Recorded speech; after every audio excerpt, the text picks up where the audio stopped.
धर्म क्या है, धर्म का सत्य क्या है, जब इंसानी जीवन में धर्म का रोल क्या है। अगर यही चीज़ें जानने की इच्छा आप में है तो धर्म का रास्ता इतना कठिन क्यों है, ये चीज़ भी आपको जानने की कोशिश करनी चाहिए। एक्चुअल में धर्म की शुरुआत कहाँ से हुई, इंसानी जीवन की शुरुआत कहाँ से हुई, इस चीज़ पे आपका कभी ना कभी ध्यान तो गया होगा। आपके दिमाग में कभी ना कभी तो ये क्वेश्चन रेज हुआ ही होगा कि इंसान की कॉन्शियसनेस है, उसकी चेतना का जन्म कब हुआ। इंसान सदा से किस धर्म की लड़ाई लड़ता आ रहा है और किस तरह की लड़ाई लड़ता आ रहा है। इस चीज़ को समझने की कभी ना कभी तो कोशिश करनी ही पड़ेगी। अगर आज नहीं करोगे तो 10 साल के बाद, 20 साल के बाद, 50 साल के बाद। सबसे पहले यही जान लेते हैं कि इंसानी जीवन की एक्चुअल शुरुआत कब हुई थी। इसको बाकायदा रिकॉर्ड के साथ चेक करते हैं। अगर हम ह्यूमन हिस्ट्री की बात करें तो ह्यूमन की जो रिसर्चेज हुई हैं, जो जियोग्राफिकल रिसर्च है, जहाँ पे एविडेंस प्रोवाइडेड हैं, तो तकरीबन 6 to 7 मिलियन ईयर अगो जो साउथ अफ्रीका में शट में कुछ स्कल्स मिले, जिनकी डिटेलिंग करने में पता चला कि ये रिसर्च के हिसाब से इंसान, तब के इंसान के बारे में पता चलता है कि उनका ब्रेन साइज 250 सीसी से भी कम था। भाव इंसान का ब्रेन डेवलप नहीं था, सिर्फ 3 चीज़ों पे जी रहा था, खाना, सोना और सेक्स।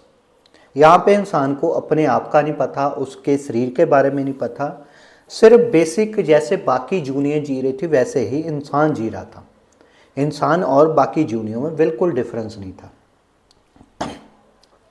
ऐसे ही जब हम थोड़ा सा आगे चलते हैं तो 5 to 6 मिलियन ईयर अगो कुछ स्कल छठ के आसपास साउथ अफ्रीका में मिले।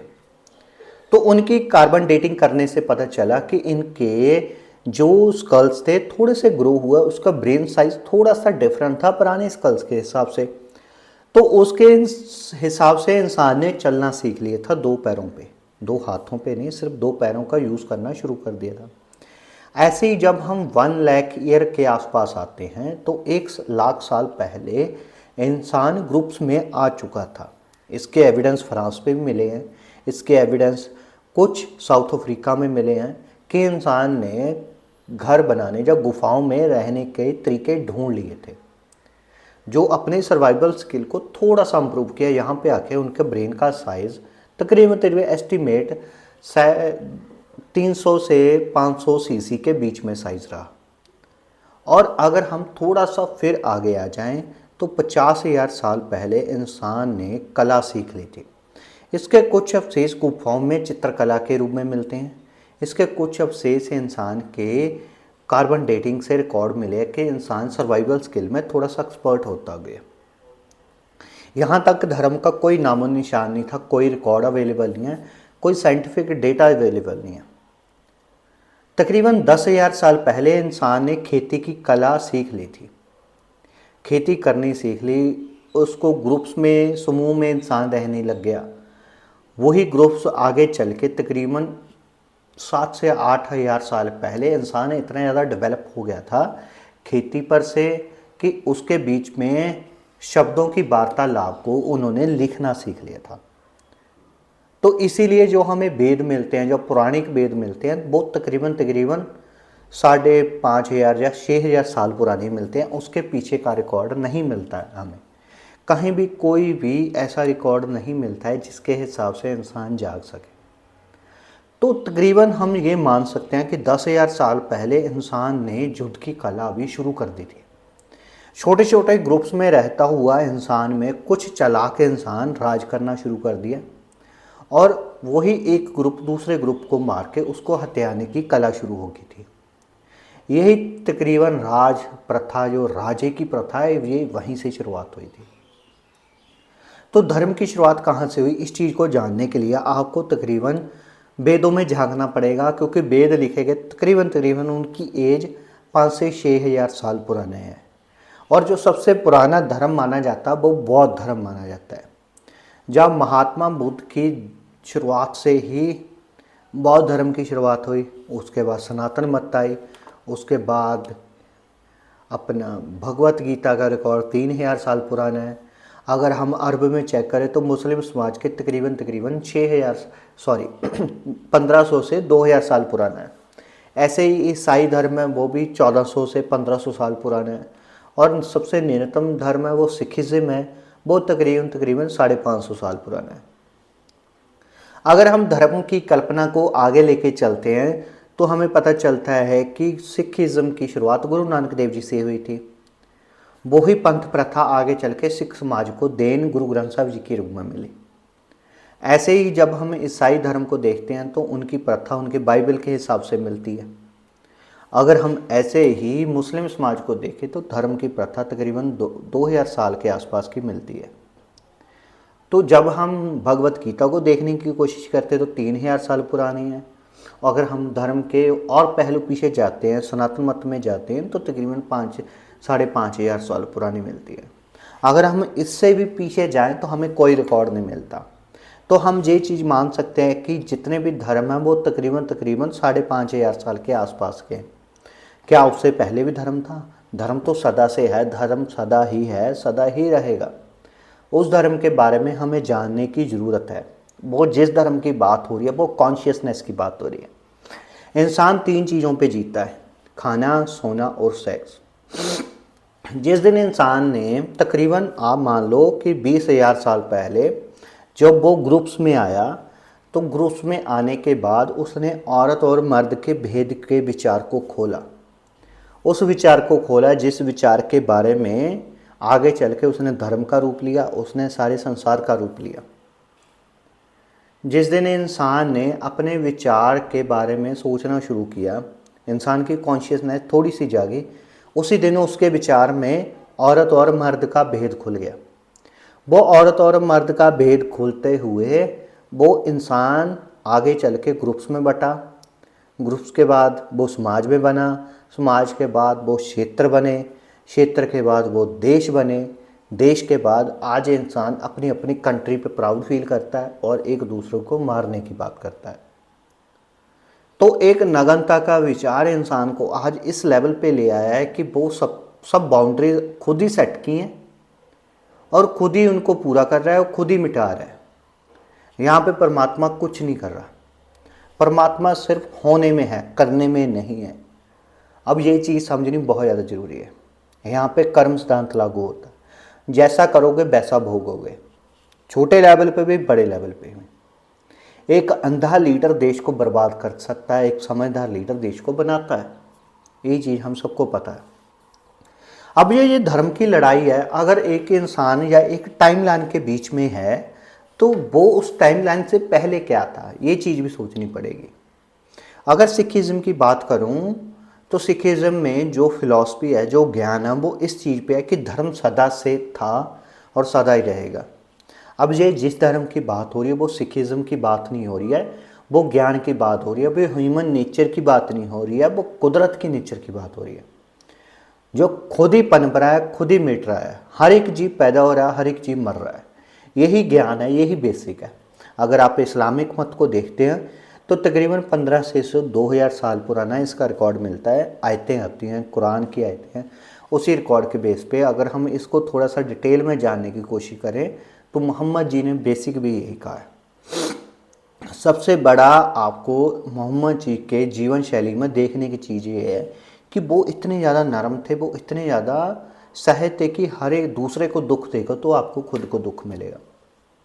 अगर आप सनातन मत में या स्तुतियों या स्मृतियों की बात करें तो वहाँ पे किसी परमात्मा का जिक्र मिलता ही नहीं है। वो एक ऐसी होंद की बात करते हैं या ऐसी होंद जो सदा से है, सदा रहेगी।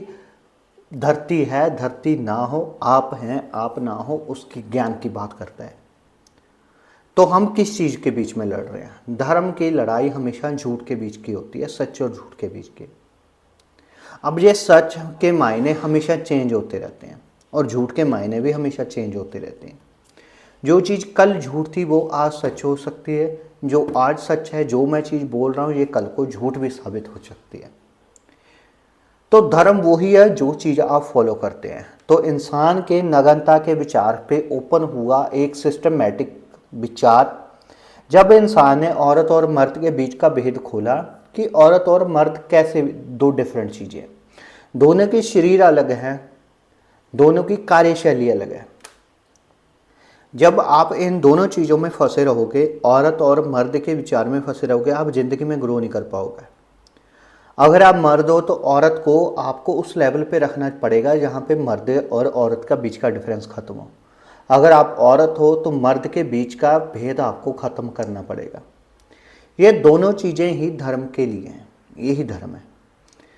तो जब नग्नता के विचार से सारी चीज़ें उत्पन्न हुई तो इंसान ने धीरे धीरे कपड़े का आविष्कार किया, अपने तन को ढकने की कोशिश की। क्योंकि जब सर्वाइवर की पेशकश होती थी, जब मर्द सर्वाइवल के लिए बाहर जाता था, औरत पीछे रहती थी, बच्चों को पालती थी। तो इसी बीच में कुछ दूसरे लोग आते थे, वो उसी औरत के भी आते थे, तो उस चीज़ के लिए तन ढकने की प्रथा शुरू हुई। तन ढकते ढकते उन्होंने घर बनाए, घर बनाते बनाते उन्होंने ग्रुप बनाए जो सर्वाइवल के लिए ज़रूरी थे। ग्रुप में रहते रहते रहते इंसान जैसे उसकी आबादी बढ़ती गई, वो एक दूसरे को खाना शुरू कर दिया इंसान ने। अब ये खाना कैसे शुरू कर दिया? अब इस चीज़ को समझने के लिए आपको एक चीज़ देखनी पड़ेगी। इंसान का अहंकार ही उसको लड़ने के लिए मजबूर करता है। जो इंसान अहंकारी या अहम में आके दूसरों पे कब्जा करे, पे उस पर सत्ता या राज करना चाहता है, वो इंसान हमेशा झूठ के फल में जाता है। वो झूठ का बहुत ज़्यादा उपयोग करता है। जब इंसान ग्रुप्स में रहता था उस टाइम पे दूसरे के ग्रुप पे कब्जा करके उस पर शासन करता था। और यही चीज़ कुछ जानवरों की टेंडेंसी में मिलती है, स्पेशली बंदरों में ये चीज़ होती है। जब कोई मेल बंदर किसी दूसरे मेल बंदर को हरा देता है तो उसके ग्रुप पे वो कब्जा कर लेता है। यही चीज़ें इंसान करता है। इंसान जब एक अपने आप झूठ के साथ चलता है तो दूसरे इंसान को वो दबाने की कोशिश करता है। तो वही नेचर ग्रुप्स में बना, ग्रुप्स के आगे वो समाज बने, सोसाइटीज़ बनी। वो सोसाइटीज़ ने देश का रूप लिया, उस देश के आपसी टकराव बढ़े। कुछ देश अच्छा ग्रो करते हैं, कुछ देश कम ग्रो करते हैं, तो एक दूसरे को मारने की प्रथा हमेशा चलती रहती है। तो जब आप धर्म की बात करते हैं, धर्म वो नहीं है कि मैं सिख हूँ, मैं हिंदू हूँ, मैं मुस्लिम या कुछ और हूँ। धर्म वो है जो आप जीवन शैली में अपनाते हो। नग्नता के विचार को ख़त्म कर दोगे तो आज ही आप उस परम आनंद को पा जाओगे, उस परम योग को पा जाओगे, उस ज्ञान को पा जाओगे, उस आनंद को पा जाओगे। अगर आप अपने अंदर औरत और मर्द को लेकर डिफरेंस रख रहे हो तो आप धर्म में भी डिफरेंस रख रहे हो। अगर आप शरीर पे बटे हुए हो तो समाज में भी बटे रहोगे। अगर आपका मतलब सिर्फ अपनी सेक्स ऊर्जा को यूज़ करके दूसरे के शरीर को यूज़ करने का है तो आप अपने आप को भी यूज़ करोगे, समाज को भी यूज़ करोगे, अपने परिवार को भी यूज़ करोगे। यही चीज़ झूठ है। यही चीज़ बार बार सभी धर्मों में बताई जा रही है। मैं माथे पे तिलक लगा लूँ, मैं श्री साहब पहन लूँ, मैं मुंडन करवा लूँ, जो मर्जी करा लूँ, वो सब झूठ है जब तक मैं ये चीज़ नहीं समझ लेता कि धर्म एक्चुअल में है क्या। अब हिंदू होना, सिख होना, मुस्लिम होना ये एक रास्ता है। उस रास्ते पे चल के आपको परमानंद को पाना होता है। यही ज्ञान है, यही धर्म है। नहीं, अगर मैं हिंदू हूँ तो मैं चाहता हूँ कि मेरी आबादी बढ़े। अगर मैं सिख हूँ तो मैं चाहता हूँ कि सिखों की आबादी बढ़े। अगर मैं मुस्लिम हूँ तो मैं चाहता हूँ मुसलमानों की आबादी बढ़े। आबादी कभी बढ़ाने का रास्ता था ही नहीं, आबादी घटाने का रास्ता भी नहीं था। आबादी जब धर्म का जो रास्ता था वो सच का रास्ता था।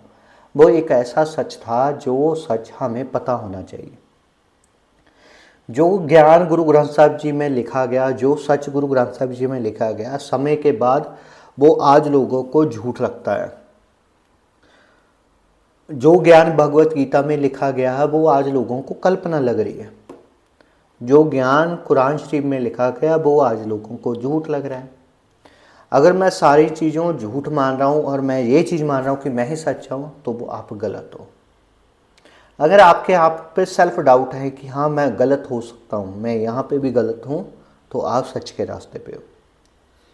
जिस दिन आपके शरीर में से काम वासना को लेके शरीर का भेद खत्म हो जाएगा, उसी दिन आपके सच के धर्म की शुरुआत हो जाएगी। एक ही जीवन मिला है, एक ही सच मिला है, उस चीज़ को जीना ही धर्म है। ईमानदारी से जियो, सच से जियो, यही धर्म है। जब तक मैं झूठ के पीछे भागता रहूँगा मैं झूठ ही पकड़ूंगा, जब तक मैं सच के पीछे भागता रहूँगा मैं सच को पकड़ूंगा। मुझे एक्चुअल में अपनी इच्छाओं के आगे कोई भूख दिखाई नहीं देती। मेरी इच्छा है पैसा जोड़ लूँ, मकान बना लूँ, घर बना लूँ, गाड़ी बंगला ले लूँ और सेक्स कर लूँ, यही मेरी इच्छा है। तो ये चीज़ तो सारी प्रकृति में हो रही है, ये चीज़ सारी प्रकृति में हो रही है। हर एक चीज़, हर एक जीव यही 3 चीज़ें कर रहा है, खा रहा है, सो रहा है और सेक्स कर रहा है। ये चीज़ ह्यूमन कर रहा है, मैन कर रहा है, तो इसमें कोई बड़ी बात नहीं है। लेकिन अगर आप इंसानी जीवन में आ चुके हो तो इंसानी जीवन के बारे में सच होना, पता होना ज़रूरी है। आप इंसान नहीं हो, आप प्रकृति को कंट्रोल करने वाले हो, आप प्रकृति को चलाने वाले हो। उस परमात्मा ने आपके सिर पे, इंसान के सिर पे एक ऐसा ताज रखा है जिस ताज के बारे में सच यही है कि धर्म का ज्ञान पता होना चाहिए, सच का पता होना चाहिए। सच ये नहीं है कि कृपाने लेके आप दूसरों को सुधारने निकलो, सच ये है कि ज्ञान के आश्रय में अपने आप को सुधार सको, गुरु ग्रंथ साहिब जी से कुछ सीख के अपने आचरण को ऊंचा कर सको। सच यही है कि कुरान शरीफ को पढ़ के मैं अपने आचरण को ऊंचा कर सकूं। सच यही है कि भगवत गीता पढ़ के मैं अपने आचरण को ऊंचा कर सकूं, ना कि कृपाने लेके, अस्तर लेके मैं दूसरों को सिख बनाने निकल लूँ, हिंदू बनाने निकल जाऊँ या मुस्लिम बनाने निकल जाऊँ। सच यही है कि मैं खुद को सुधारूँ और जीवन में कुछ अच्छा करके जाऊँ।